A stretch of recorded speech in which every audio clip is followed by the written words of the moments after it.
जय हिंद दोस्तों, नमस्कार। मैं राहुल कुमार आप सभी का अपने चैनल में स्वागत करता हूं। और आज हम लेटेस्ट बात लेकर आए हैं ग्रुप डी एग्जामिनेशन और NTPC CBT2 level 6 and level 5 का एग्जामिनेशन शुरू है दोस्तों। अब बात रह गई ग्रुप डी के एग्जामिनेशन में, बहुत सारे दोस्तों को माइंड में सस्पिशन आ रहा है कि एग्ज़ाम कब तक होगी। तो देखिए, बात दरअसल ये है कि जो एग्ज़ाम कंडक्ट करवाने का ठेकेदारी लेता है CBT2, जिसे कंप्यूटर बेस्ड टेस्ट एग्जामिनेशन होता है, सभी राज्यों में, सभी ज़िलों में, सभी शहरों में जो एग्जामिनेशन सेंटर बनता है वो एक किसी जिम्मेवार ठेकेदार को दिया जाता है। तो वो ठेकेदारी देने के लिए अभी कोई लिया नहीं है, ठीक है। तो यही बात है कि आपका जुलाई में एग्जामिनेशन डेट दे रखा हुआ है, लेकिन अभी तक नोटिस में जारी किया था कि इसमें समय लग सकता है किसी को देने में। जैसे कि एनटीपीसी जो CBT2 का एग्ज़ाम कंडक्ट करवा रही है, तो उसी को अगर जो दे दे तो वो एग्ज़ाम कंडक्ट करवा देगी, लेकिन अभी सरकार ने तय नहीं किया है कि किसको देना है।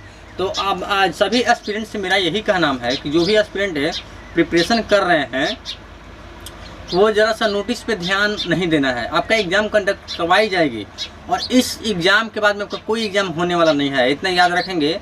अगर जो आप मिस करते हैं तो समझिए कि आप एज समझ नहीं रहे हैं, कहाँ तक एज पहुंच गया होगा लोगों को। ये 2019 का फॉर्म था, ये 2019 का फॉर्म है दोस्तों, और ये आपका 22 हो गया, 22 हो गया, सॉरी दोस्तों, ये 22 हो गया। अब 22 में लास्ट तक आपका रिजल्ट देगा। बाय द वे, जुलाई में एग्ज़ाम ले तो, अगर जो जुलाई में ना ले तो एकदम अगस्त में लेगा ही लेगा। इसलिए कि सरकार के देह में डर पैदा हो गया है।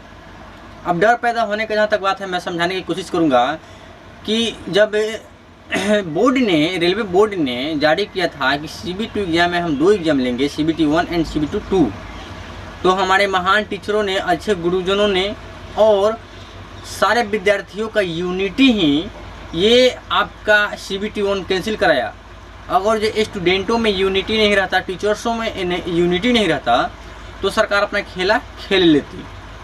आजकल ऐसा ही आप लोग देख रहे होंगे कि किसी भी पॉलिटिशियन पार्टी में देखिए तो लिखता है लोग खेला होबे करेगा। अरे खेला तो तू सब तो क्या खेल लगा, खेला तो स्टूडेंट के साथ तुम लोग खेल रहा है। अपना में खेलने का मतलब है कि अपना में तुम लोग नहीं खेल रहे हो, तुम उल्लू बना रहे हो सभी लोग को। तो इसलिए इस बात को ध्यान रखिएगा कि इसके बाद में एग्ज़ाम आपका नहीं होगा। जो 1,03,700 कुछ पोस्ट है, इसमें से आपको एक सीट आपको ले लेना है, जनरल से क्वालिफाई करके एक सीट आपको ले लेना है, तभी आपका भलाई है। तो सभी एस्पिरेंट से कहना है कि प्रिपरेशन लगातार रहें। और मैं कुछ बुक्स के नाम बताऊंगा, वो बुक अगर जो नहीं बनाए वो भी बना लीजिए। स्पीडी का मैथ बुक क्वेश्चन बैंक ले लीजिए, सारे 1997 से लेकर और 2019 तक के है, जिसमें कि NTPC वाला सिर्फ उसमें इंक्लूड नहीं है, क्योंकि NTPC एग्ज़ाम 2020 में और 21 में ऐसे करके हुआ है। तो 2020 में जो हुआ था वो दिसंबर से हुआ है ना, और जून जुलाई 2021 तक हुआ है, तो वो उसमें इंक्लूड नहीं है। बाकी 2019 तक इंक्लूड्स है, तो वो सभी बुक बना जाइए। और मेरा कहना है कि सरकार जो देखिए किस तरह से राजनीतिक खेल रचती है। CBT1 एग्ज़ाम NTPC का कहाँ लिया था, तो आपका ही स्टेट में, आपका शहर में लिया था। जैसे कि मैं पटने में मैं एग्ज़ाम दिया था, पटना बोर्ड पटने में दिया था।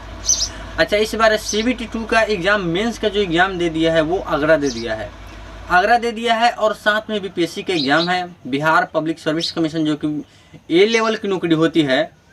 तो उसका एग्ज़ाम 8 आपका मई को है, सभी लोगों को है, मेरा ही नहीं, मेरे सभी लोगों का है। तो अगर जो आप थोड़ा ध्यान देंगे, जिसका एग्ज़ाम लेवल 6 का 9 मई को हो और 8 मई को बिहार में ही रहेगा और छूटेगा वहाँ से 2 बजे 3 बजे, तो आप बताइए कि आगरा 12 बजे कैसे पहुँच जाएगा। आपके पास 20 घंटा है, आप मुजफ्फरपुर में हैं, और आपको दिल्ली जाना हो तो फ्लाइट के अलावा कोई इसका रास्ता नहीं है। तो ये तो खैर जिनकी एग्जामिनेशन है उनकी परेशानियां हैं, वो कैसे ही अपना मैनेज करेंगे वो अलग की बात है। लेकिन आप लोगों से कहना है कि आप लोग तैयारी को थोड़ा सा भी डीले ना करें, इसलिए कि इस एग्ज़ाम के बाद मैं बार बार कह रहा हूँ कि कोई एग्ज़ाम नहीं होगा।